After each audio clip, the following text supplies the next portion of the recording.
The Australian travelling public have an absolute right to expect the highest levels of aviation safety, and CASA is absolutely committed to ensuring that occurs, but we do that of course in partnership with the aviation community. Australia has an excellent reputation around the world for aviation safety, but we can't rest on that. We must continually strive to do better every day. We recognise the aviation community has a vested interest also in ensuring the travelling public is safe.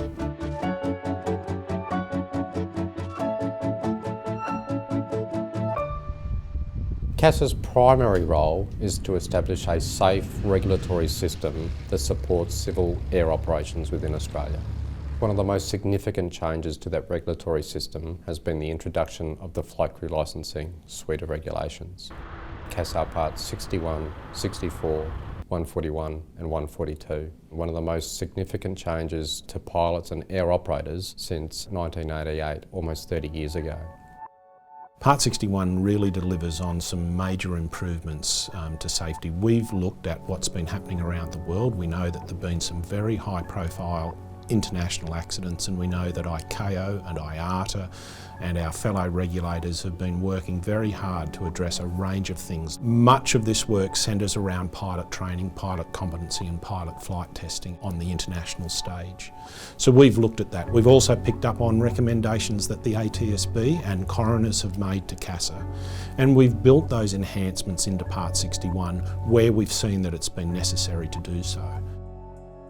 So what does that mean? It means that we've moved many people from a scheme that they knew well into quite a new structure, and that's been challenging.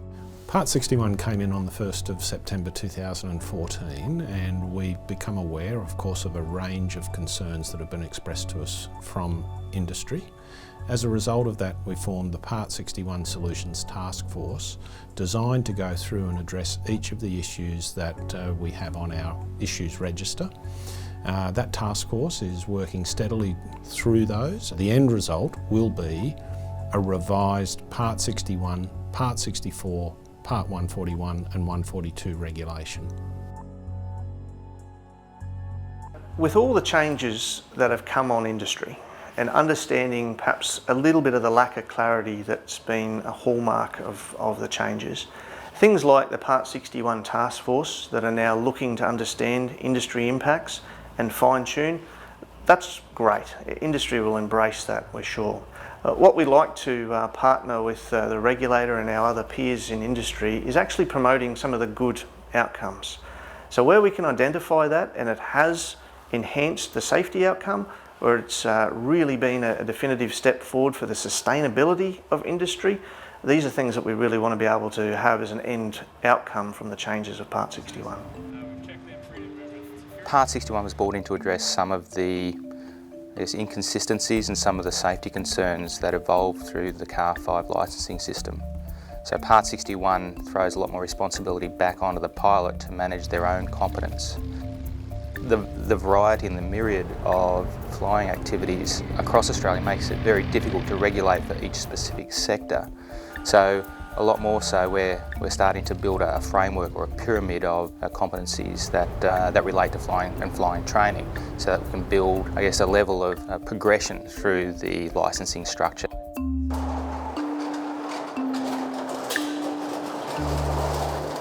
I remember in November 2014 I was due for an instrument proficiency check, and so at the conclusion of that, together with my testing officer, we completed the transition paperwork to convert from a Car 5 to a Part 61 licence.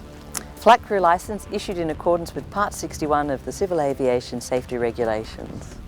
It's just a matter of filling out a form, photocopying some pages from my logbook to make sure that my ratings and endorsements were transferred over, and it came back a few months later with everything correct inside it. It actually has ratings and endorsements and operational rating and endorsements listed separately here on the licence, and these used to be things that were in your logbook. This was it previously in the licence anyway. It's certainly convenient that when you're looking at somebody's ratings and endorsements that they are all contained in one place now. and no longer partly in the licence and partly in the logbook, so that does simplify things. But it's just business as usual, no major changes as far as I can see.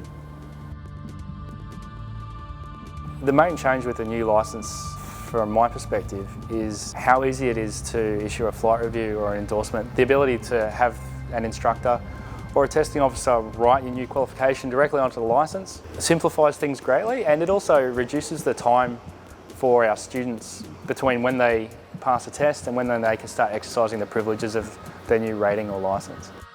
1, 2, 3. There's a number of checks and balances within the new licensing rule set. A person needs to be licensed to fly an aircraft, and they have to be competent to do so. And so that responsibility falls onto the pilot. So for private operators out there, the sole responsibility is for them to make sure that they're competent, capable, as it always has been, to go flying the aircraft on that day.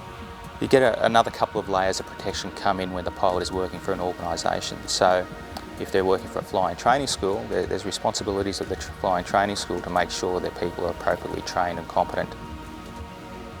I guess the onus hasn't really changed. The legal responsibility has been put where the moral responsibility already was, so for the pilot to be competent, because the aircraft hasn't changed, the practicality of flying the aircraft and the knowledge required hasn't changed. And as you know, that one is very important because that's the engineer intake. My theory is that aviation is a fairly conservative industry. We don't like sudden change. We embrace change, but we like to embrace it slowly at our own pace. I felt that the Part 61 regulations, when they were rolled out, the industry probably wasn't quite ready for it. However, things do need to change. And the benefits of Part 61, it is a flexible type of regulation system which allows operators, individual operators, to be able to build processes and procedures in their organisation where the old CAR 5 didn't really allow, because you had a prescriptive requirement to meet and you had to do that irrespective of whether you are an organisation with 2 flight instructors, 20 flight instructors or 50 flight instructors. All the fasteners are installed and the cable, there's no damage. Part 61 calls for a number of activities to keep your ratings and your licence current, flight reviews and proficiency checks. It's not unusual that a person's, level of proficiency or competence will start to degrade over that time because they're not doing the broad band of activities you would when you're under training. They might specialise in one area. So a flight review is designed to bring people back up to that level with whatever training is required so that they can be set free to go and operate for another 2 years. Proficiency check, however, is slightly different. It's a check of proficiency.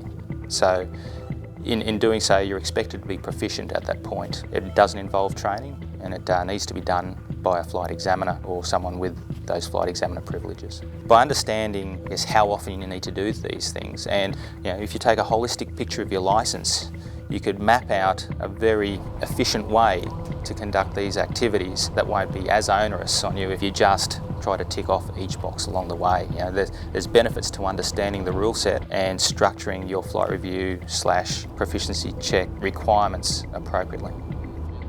Part 61 has, progressively changed the dynamic by which we look to make sure our instructors are job ready, but in doing so we've identified those little areas that mean that we can be an improvement to industry. We can actually offer something a little bit different, and hopefully the results of that start ripple-like to go out as our employees go out into industry and take some of those safety and learning outcomes with them. So Part 61 gives us a framework that is much stronger than we've had in the past. Australia has always had a strong pilot licensing, pilot training framework, and there's no doubt in my mind that Part 61 will further strengthen that into the future.